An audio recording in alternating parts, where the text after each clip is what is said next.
So, hello Hazik, once again a very good morning to you.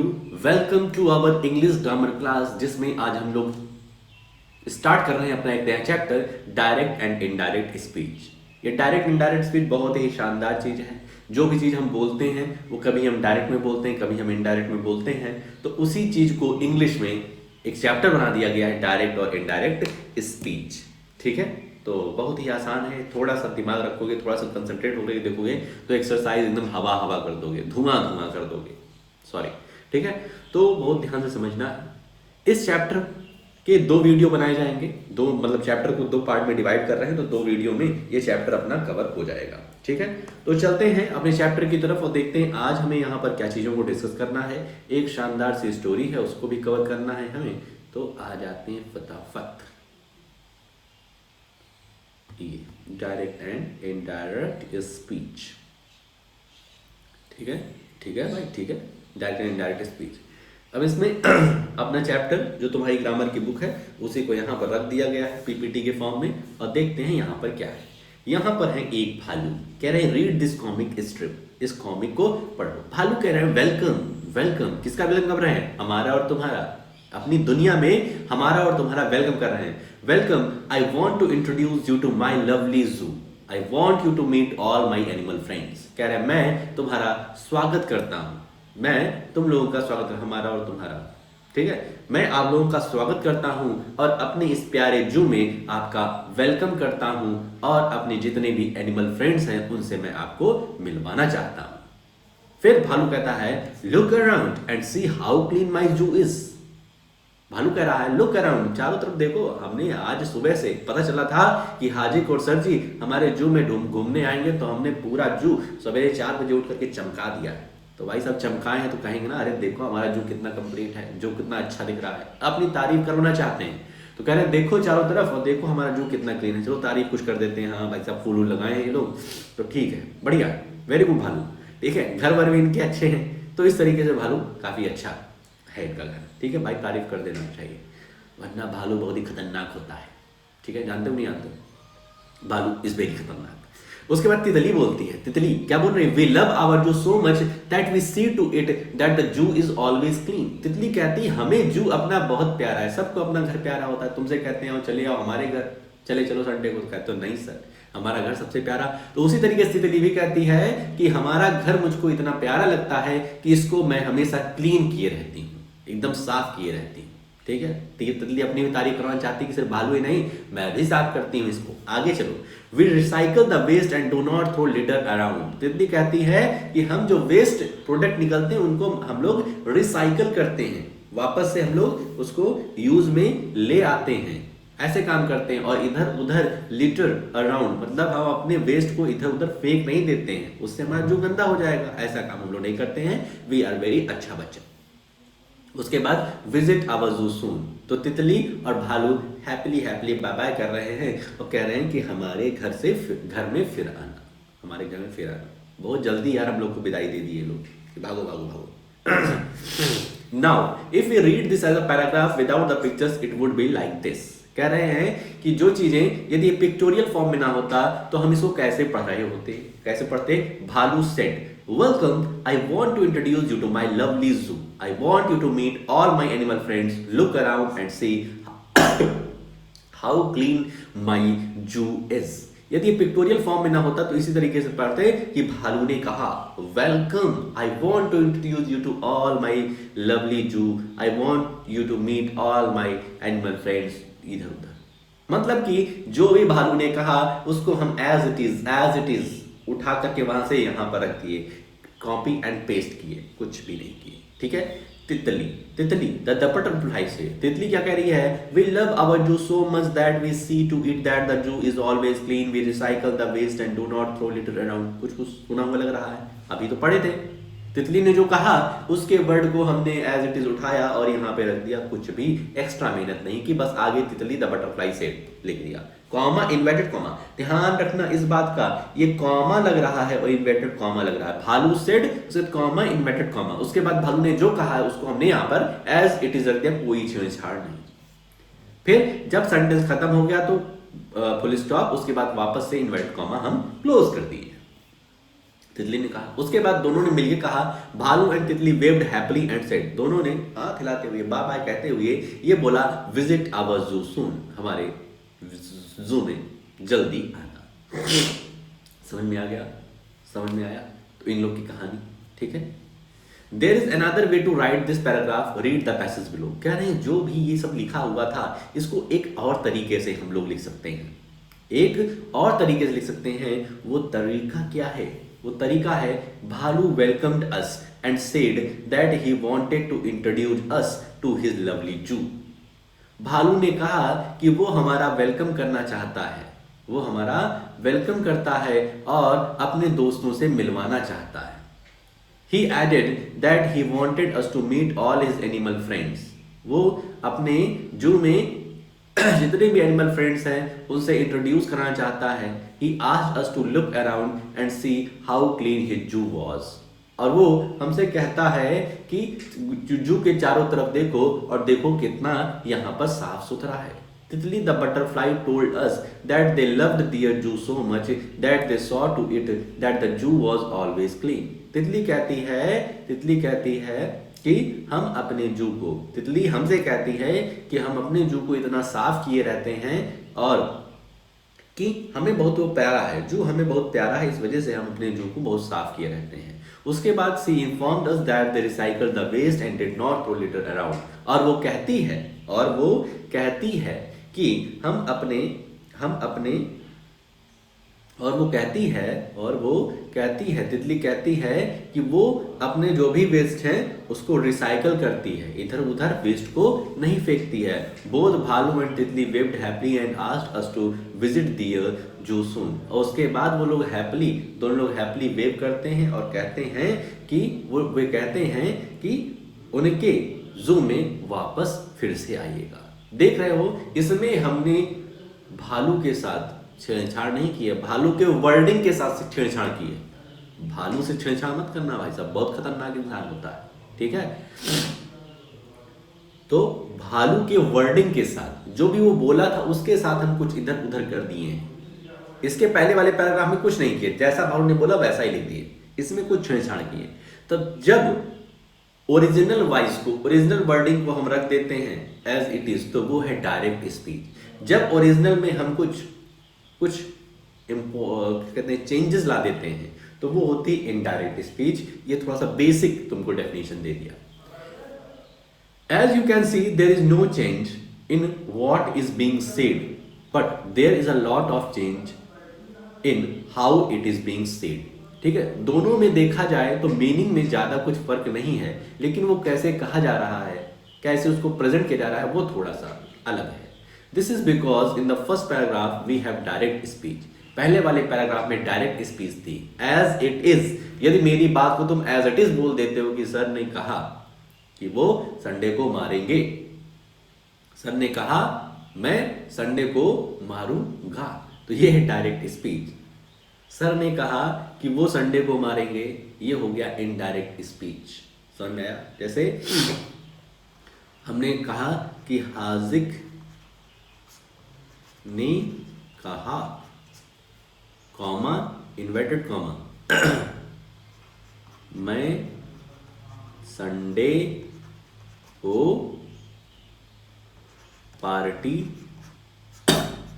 करूंगा, full stop invert comma close. Hazik ने कहा मैं Sunday को party करूंगा। तुम्हारे वर्ड को हमने एज इट इज यहां पे लिख दिया, लेकिन अगर इनडायरेक्टली बात करें तो ऐसे होगा, हाजिक ने कहा कि वह संडे को पार्टी करेगा, पार्टी करेगा। समझ रहे हो बात को? समझ रहे हो बात को? तुम्हारी वर्ड को हमने कुछ चेंजेस उसमें ला दिए, तो ये हो गया इनडायरेक्ट स्पीच। वैसे पार्टी वार्टी होगी नहीं, हम आएंगे। समझ रहे हो बात को? हमारे साथ पार्टी होगी, रेडी फॉर संडे। और देख देख के तुम सुनाते हो, पढ़ाई करते समय, शाम को बात करते समय मोबाइल चलाते हो, तो देखा जाएगा, पार्टी होगी अच्छी से। समझ रहे हो बात को? डायरेक्ट इनडायरेक्ट समझे? डायरेक्ट मतलब तुम्हारी बात को हमने एज इट इज रख दिया, डायरेक्ट स्पीच। उसमें कुछ चेंजेस कर दिए, इनडायरेक्ट स्पीच। डायरेक्ट स्पीच कैसे पहचानेंगे? They are always enclosed within inverted commas. Inverted comma होता है डायरेक्ट स्पीच में। यहां देखो भालू सेड, यहां देखो इन्वर्टेड कॉमा लगा है और यहां इन्वर्टेड कॉमा क्लोज है। और तुम्हारा इस इनडायरेक्ट स्पीच में कहीं पर भी इन्वर्टेड कॉमा नहीं है। तो इन्वर्टेड कॉमा है डायरेक्ट स्पीच और no inverted comma indirect speech. समझ बात को? A comma is use to separate the direct speech and the reporting verb. एक कॉमा यूज करते हैं। इन्वर्टेड कॉमा तो इस तरीके से लगता है ऊपर और इस तरीके से क्लोज जाता है। एक इन्वर्टेड कॉमा होता है जो कि डायरेक्ट स्पीच और रिपोर्टिंग वर्ब को अलग अलग करता है। जैसे तुम्हारी रिपोर्टिंग स्पीच यहां शुरू हुई है, my mother said you must always wash your hands before having dinner. मेरी मदर कहती है कि क्या करना है? हाथ को धुलना है डिनर करने से पहले। तो यहां देखो ये कॉमा लग रहा है, ये कॉमा अपनी बुक में देखो यहां तो छोटा सा लिखा होगा, ये कॉमा लग रहा है और ये इन्वर्टेड कॉमा है। ये यहां पर स्टार्टिंग और एंडिंग। तो ये है तुम्हारी डायरेक्ट स्पीच या रिपोर्टिंग स्पीच हम इसको बोलते हैं, रिपोर्टिंग स्पीच। और ये जो सेड है, ये सेड है, बहुत ध्यान समझो भाई साहब, ये जो सेड है इसको हम लोग बोलते हैं रिपोर्टिंग वर्ब। रिपोर्टिंग वर्ब, ठीक है? मतलब रिपोर्टिंग वर्ब सेड और रिपोर्टिंग स्पीच मतलब जो वो कह रही, माँ जो कह रही हैं उसके बीच में हम लोग कॉमा लगाते हैं। समझ गए? डायरेक्ट स्पीच में इन्वर्टेड कॉमा देखने को मिलता है, डायरेक्ट स्पीच में हमको कॉमा देखने को मिलता है जो रिपोर्टिंग वर्ब और रिपोर्टिंग स्पीच को अलग अलग करता है। ये कॉमा से ही पता चले, कॉमा के जस्ट पहले, कॉमा के जस्ट पहले रिपोर्टिंग वर्ब हमें मिलेगा और कॉमा के जस्ट बाद जो पूरा का पूरा सेंटेंस है, पूरी की पूरी स्पीच है, वो रिपोर्टिंग स्पीच है। फिर से सुनो, डायरेक्ट स्पीच में कॉमा इन्वर्टेड कॉमा देखने को मिलता है, इनडायरेक्ट स्पीच में कुछ ये ऐसा कुछ नहीं देखने को मिलता है। जो हमारा कॉमा है वो हमारे रिपोर्टिंग वर्ब और रिपोर्टिंग स्पीच को अलग करता है। कैसे पहचानेंगे? कॉमा के जस्ट पहले जो रहेगा वो रिपोर्टिंग वर्ब रहेगा और कॉमा के बाद जहां से इन्वर्टेड कॉमा शुरू होगा, इन्वर्टेड कॉमा खत्म होगा, पूरा का पूरा तुम्हारा है रिपोर्टिंग स्पीच। बस समझ गया? व्हेन और इसी को जब इनडायरेक्ट में लिखेंगे तो लिखेंगे my mother said that I must wash my hands before having dinner. यहां पर देख रहे हैं कोई कॉमा इन्वर्टेड कॉमा नहीं है, तो ये है अपना क्या? ये है अपना इनडायरेक्ट स्पीच। समझ गए बात को? आगे चलते। Tense.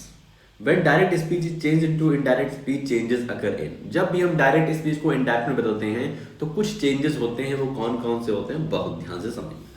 If the reporting verb in the direct speech statement is in the present tense. अब रिपोर्टिंग वर्ब समझ गया कि नहीं समझ गया? रिपोर्टिंग वर्ब कहां होगा? डायरेक्ट स्पीच में। डायरेक्ट स्पीच कैसे पहचानेंगे? जहां पर इन्वर्टेड कॉमा और कॉमा लगा रहेगा।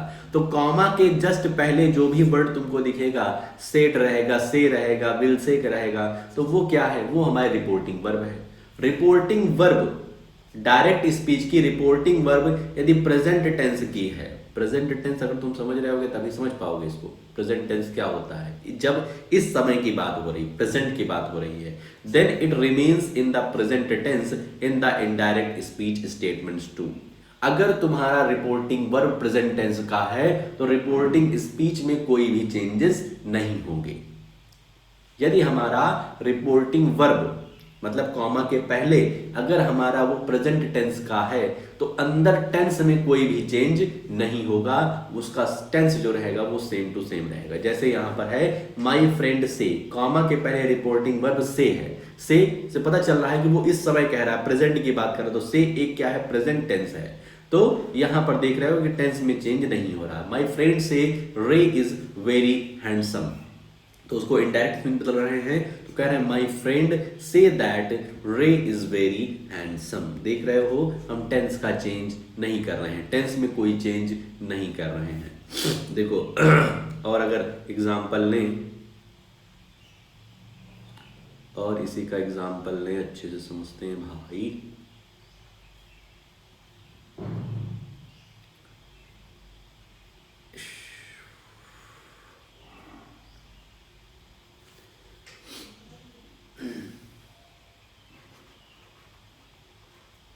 he says, he says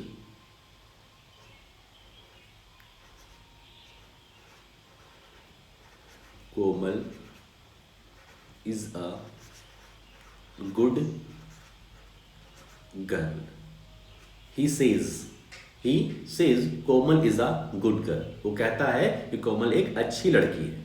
ठीक है, अब देखो पहचानना सबसे पहले कि ये तुम्हारा डायरेक्ट स्पीच है कि इनडायरेक्ट। तो कॉमा इन्वर्टेड कॉमा दिख रहा है तो इसका मतलब डायरेक्ट स्पीच है। इसको इनडायरेक्ट में बदलना है, आईडी में बदलना है, इनडायरेक्ट आईडी इनडायरेक्ट। तो क्या हो जाएगा, ही सेज। यहां पर देख रहे हैं कॉमा के पहले जो चीजें हैं, सेज क्या है, रिपोर्टिंग वर्ब। और जो भी तुम्हारे इन्वर्टेड कॉमा में क्लोज है वो रिपोर्टिंग स्पीच है। क्या है, रिपोर्टिंग स्पीच है। तो हम क्या लिखेंगे, ही सेज, कॉमा और इन्वर्टेड कॉमा हटा देंगे, वहां पे लिखते हैं दैट। ही सेज दैट क्या लिखेंगे, कोमल इज अ गुड गर्ल। अंदर टेंस में कोई चेंज नहीं होगा, यदि यहां पर प्रेजेंट टेंस है, तुम्हारी रिपोर्टिंग वर्ब प्रेजेंट टेंस है। रिपोर्टिंग वर्ब पास्ट हो जाएगी तब अंदर चेंज होंगे। कैसे चेंज होंगे वो भी देखेंगे। लेकिन अगर तुम्हारी रिपोर्टिंग वर्ब प्रेजेंट टेंस की है, सेज है, हैज सेड होगा, ये सब क्या है, तुम्हारी प्रेजेंट टेंस है। तो प्रेजेंट टेंस में कोई भी चेंज हम अंदर की तरफ से नहीं करते हैं। आगे चलो, द गवर्नमेंट हैज सेड। अब हैज सेड तुम्हारी रिपोर्टिंग वर्ब है क्योंकि कॉमा के पहले आ रही है। तो the government has said there will be a power cut in the month of May. Government ने कहा कि मई के महीने में पावर कट होगा। तो यहां देख रहे हैं हैज सेड, रिपोर्टिंग वर्ब को बहुत ध्यान से देखना है। अगर रिपोर्टिंग वर्ब तुम्हारी है प्रेजेंट टेंस की तो अंदर के टेंस में कोई चेंज नहीं होगा। तो हो गया, the government has said that there will be a power cut in the month of May. As it is उतार दिए। अगर हमारा रिपोर्टिंग वर्ब क्या होता है सर जी, तो कॉमा के पहले वाला, कॉमा के पहले जो वर्ड रहता है वो है तुम्हारी रिपोर्टिंग वर्ब। रिपोर्टिंग वर्ब में अगर कुछ चेंज, रिपोर्टिंग वर्ब अगर तुमको प्रेजेंट टेंस की दिख रही है तो अंदर फिर कोई चेंज नहीं आएगा, बस दैट करके लिख देना है पूरा का पूरा वही सेंटेंस। समझ गए बात को? आगे तो प्रेजेंट टेंस की बात हो गई कि रिपोर्टिंग वर्ब हमारा प्रेजेंट टेंस का रहेगा तो अंदर कोई भी चेंजेस नहीं होंगे। अगला, if the reporting verb in the direct speech statement is in the future tense, then it remains in the future and there is in future tense in the indirect speech statements too। अगर हमारा reporting verb कहाँ होता है जी, बार बोल रहा हूं, शाम को बता पाना। रिपोर्टिंग वर्ब कहाँ होता है, तो कॉमा के पहले। जैसे हम बोले माई grandmother will say, comma लग गया ना, तो कॉमा के पहले जो विल से है यही रिपोर्टिंग वर्ब है। यहाँ पे छोटा छोटा दिख रहा होगा, अपनी बुक खोलो वहां पर दिखेगा, लिखा है my grandmother will say, comma Jose needs to eat well and grow strong. तो कह रहे हैं कॉमा के पहले अगर फ्यूचर टेंस लगा है, तुम्हारा विल से क्या लगा, फ्यूचर लग रहा है ना। अगर तुम्हारा कॉमा के पहले फ्यूचर टेंस है, अगर कॉमा के पहले फ्यूचर टेंस है तो अंदर कोई भी चेंज नहीं होगा। मतलब कॉमा के पहले प्रेजेंट टेंस तो अंदर चेंज नहीं, बस दैट करके लिख देना है। कॉमा के पहले अगर फ्यूचर टेंस होगा तब भी अंदर हम कोई चेंज नहीं करेंगे। सिंपल सी बात है। कैसी बात है, सिंपल सी बात है। नहीं समझे? रिपोर्टिंग वर्ब कहाँ होती है, कॉमा के पहले। कॉमा के पहले अगर तुमको दिख रहा है प्रेजेंट टेंस का है तो अंदर जो है इन्वर्टेड कॉमा हटा देना। जब इनडायरेक्ट में लिखना तो इन्वर्टेड कॉमा हट जाएगा, तो अंदर में कोई चेंज नहीं होगा। और अगर रिपोर्टिंग वर्ब हमारी फ्यूचर टेंस की दिखती है तब पर भी हम अंदर कोई चेंज नहीं करेंगे। इतनी सिंपल सी बात है। आई होप सो कि तुम समझ गए होगी। समझ गए हो? नहीं समझे हो? क्या है? तो कुछ क्वेश्चंस करना, जैसे अब तुम्हें ये पास्ट वाला तब बताएंगे जब ये दोनों क्लियर हो जाएंगे, तो क्योंकि पास्ट थोड़ा सा कंफ्यूजिंग है। तो प्रेजेंट और फ्यूचर अच्छे से समझ लो। ये कुछ क्वेश्चन है, देखो यहाँ पे लिखा है यार, एग्जांपल देखो, माई grandmother will say Jose needs to eat well and grow strong. तो क्या किया, my grandmother will say, comma inverted comma हटा करके दैट, ध्यान रखना कॉमा इन्वर्टेड कॉमा हट करके दैट लग जाता है, उसके बाद पूरा का पूरा वही उतार देते हैं और कुछ नहीं करते हैं, पूरा का पूरा वही उतरा है।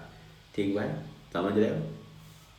तो इस वाले में तुम कर लेना, इस वाले में कर लेना ये ए का वन, ए का वन कर लेना, और ए का 5 कर लेना। ठीक है, इतना करना। ठीक है, इसके अलावा कुछ तुमको अभी लिख करके भेजेंगे, तुम कहोगे सर जी इतना पढ़ाई किया कुछ मिलेगा? तो भाई साहब ये तुम्हारे लिए आइसक्रीम बनाई है, it's for you, it's only for you हासिक। ठीक है, एक प्यारी सी आइसक्रीम बनाई, खा के बताना कैसा स्वाद आया। ठीक है, खाने के बाद ऐसा फील किए कि खाने के बाद पैसा फील किए। ठीक है, बताना भाई साहब। ठीक है, तो कुछ और क्या कहते हैं क्वेश्चंस तुम्हें देंगे, अभी टाइप करके भेज रहे हैं, तो उनको भी कर लेना। तो आज के लिए हम लोग बस इतना ही रखते हैं। इसको अच्छे से रीडिंग कर लेना, जितना पढ़ा दिया इसको रीडिंग कर लेना, समझ लेना, कोई दिक्कत बनती तो शाम को पूछ लेना, क्योंकि ये क्लियर रहेगा तभी आगे का समझ में आएगा। तो आज के लिए बस इतना ही रखते हैं, मिलते हैं कल। ओके। अरे यार कहाँ ओके हुआ?